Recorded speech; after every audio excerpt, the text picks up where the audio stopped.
Welcome to Take It from the Iron Woman. My name is Susanne Müller, your host and the Iron Woman. This podcast is about empowering yourself and others to make real changes in the world.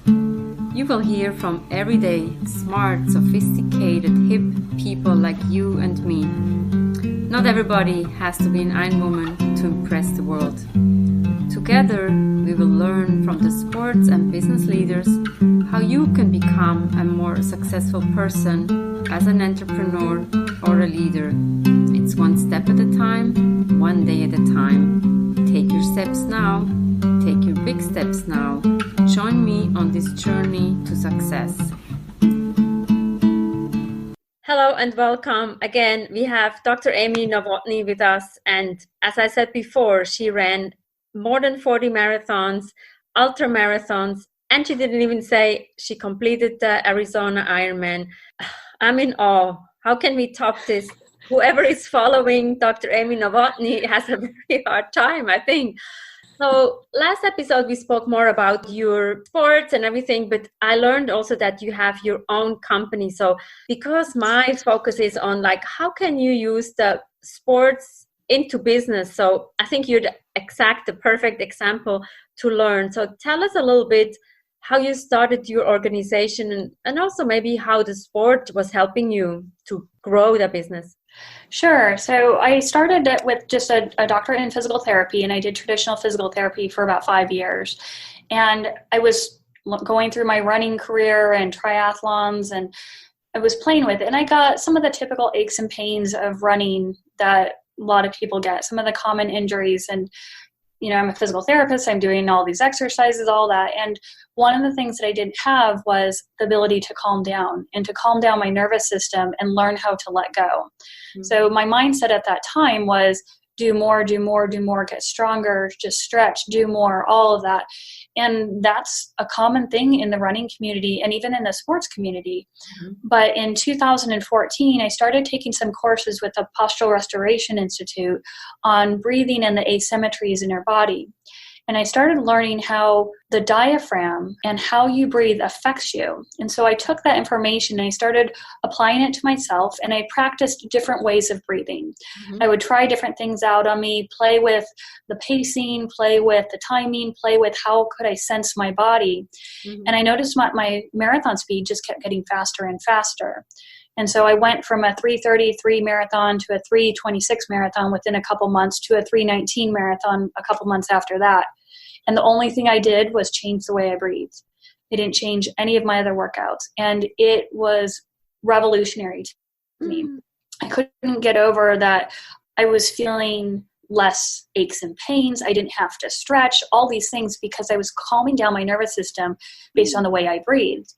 And so at that time, I was still working in a clinic for someone else. And I started playing with it on teaching my clients and patients. And so I worked with different athletes in all different sports, and I worked with just people in the general population, and I could get people better and out of chronic pain faster than traditional physical therapy. And so I started playing with it. And then in 2018, I was hired by a world famous photographer to travel around the world with him to keep him out of a knee replacement and a rotator cuff surgery.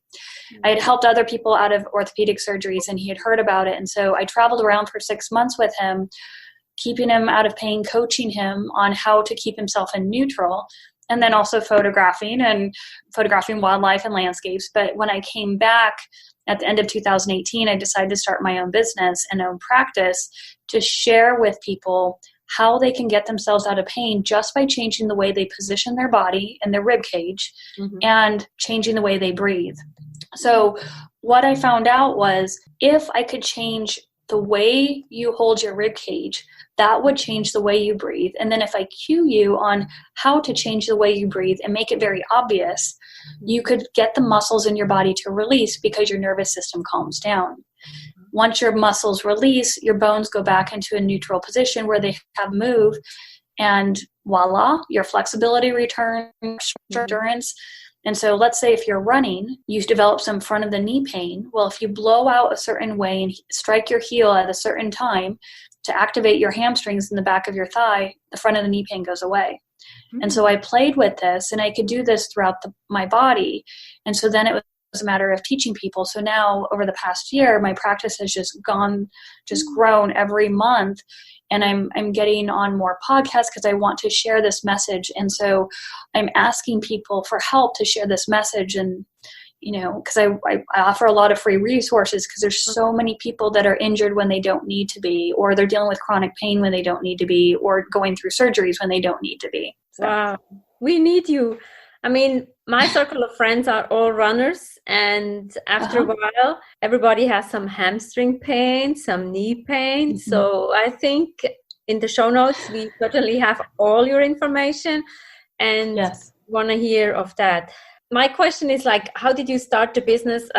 So you felt like you can do it on your own, and has the sport, obviously you're into the sports, and I'm assuming your circle of friends are also people who do sports since you're training so much. How does the sport, maybe the mental aspect of the sport, help you in the business? People who've run a long distance, you go through every mental challenge during the race. You love life, you hate life, you want to die, you want to quit. All of those emotions really help you start a business. So when you get to the finish line of a race, you feel this elation. And that's kind of what I kept in my mind when I was starting a business was, okay, it's scary at first. I have no clue what I'm doing. I never took business classes. And so I just had to push through my fears. And I just said, okay, I'm going to take the next year and just push through any fears I have. I know I'm going to have ups and downs, and it's going to be the same roller coaster that I had with running a marathon or longer distance. But I know at the end of it, I'm creating an impact. And if I just help one person once a month, I know I'm changing a life. And that is so much better than sitting back and not doing anything. The other thing I learned is a lot of racing and running is relying on other people and asking for help. Same thing applies in business. Because I didn't know what I was doing, and a lot of it was trial and error, I asked people for help. I said, hey, what did you do? And they may say, we did this, or I have no idea, but here's someone else you could talk to. I also put myself around people who were entrepreneurs. So I changed my circle of friends a little bit. I still have my old friends from before, but I started hanging around people who were entrepreneurs who have a different mindset about growing and making an impact in the world. And that helped me shift into believing that I could do it. Because when you support yourself by putting around people who have similar goals as you start thinking and changing your mindset and working towards those same goals. That just, it helps, it provides support. And I can't say how many good things it does. I still love my other friends. They're still a great part of my life, but I had to make that shift if I want to take this business to a new level and actually make a greater impact around the community here in Arizona, around the US, and even around the world. I can only second that. So to finish off this second episode, we just tell the audience how we met. I think that's amazing, right? Sure. So one of the things that I did for my business was I joined Seth Godin's the Fellowship podcast course. And so after that course ended, I joined his program, his community called Forward Link. And so I participated in there, learning how to speak differently, provide information to people. And so they had a connection event, and we did the speed connections where you meet other people in his community. And so we started talking on that, and luckily fate put us together so we could have a conversation. And I'm very grateful it happened, because I haven't met as many people in the business world who do running. So I was very grateful to meet you and to hear that you are sharing so much for your running community and how to change their lives and create businesses. I'm very appreciative of that and grateful that we met.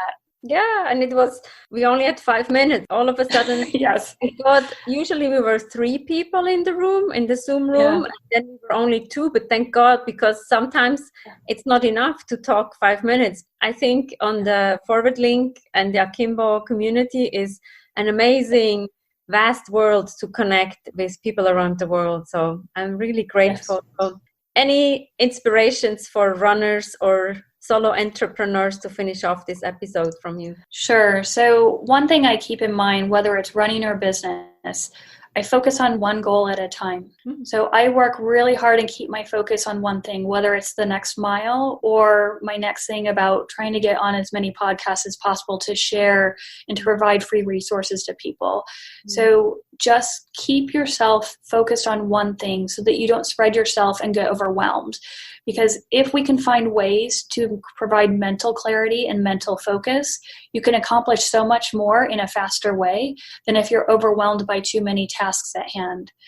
That's my advice to people, is really one thing at a time. Find the thing that's very important to you and your growth and run with it. And run with it. Thank you so much. What a wise observation. Good luck with everything, Amy. Hopefully we'll run into each other one time. Thank you so much. You're welcome. Thanks so much for having me. And I'd love to hear from any of your listeners. If they have questions, they can send me an email at amy@pabrinstitute.com. That's PABRinstitute.com.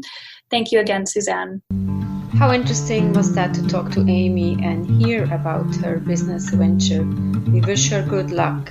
In the next episodes, we have more running people or other athletes who are sharing their stories. Every Monday, every Wednesday, we have a podcast, Take It from the Iron Woman. Thank you for chiming in, leaving a comment, and writing a review. Bye-bye.